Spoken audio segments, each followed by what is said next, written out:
Erica, we wanted to know, though, when you look at everything that happened here, did the Vancouver Airport Police go too far? For the answer there, we're bringing in a Taser expert, former police chief and Taser instructor, Richard Weinblatt, back with us tonight. Richard, why resort to the Taser? Why not tackle and cuff him?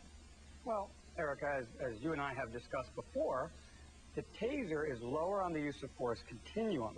And if they tackled him, that's the old Neanderthal style of policing that happened when I was younger and everything. And he's sure to get broken bones. He's sure to get a dislocated shoulder.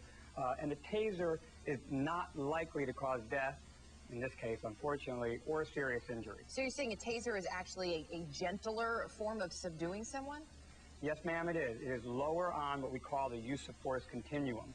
I myself have been shot with a Taser, and there was a recent Department of Justice study done with a bunch of independent doctors who concluded that the Taser is 99.7% safe.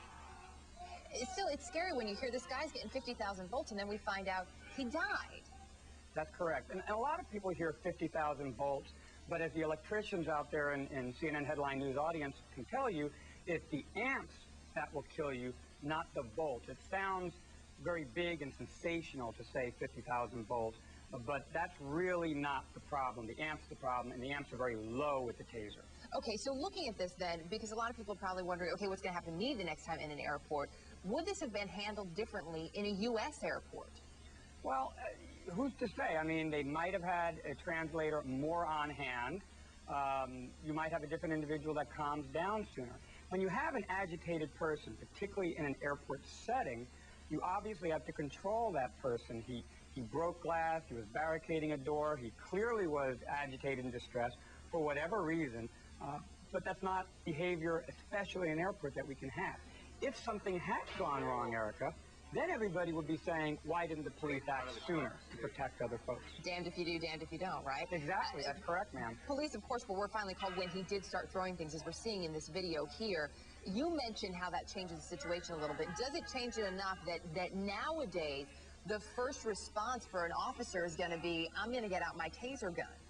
Well, again, the Taser is so low on that use of force continuum, it is certainly worth a try. And it is one tool on their tool belt.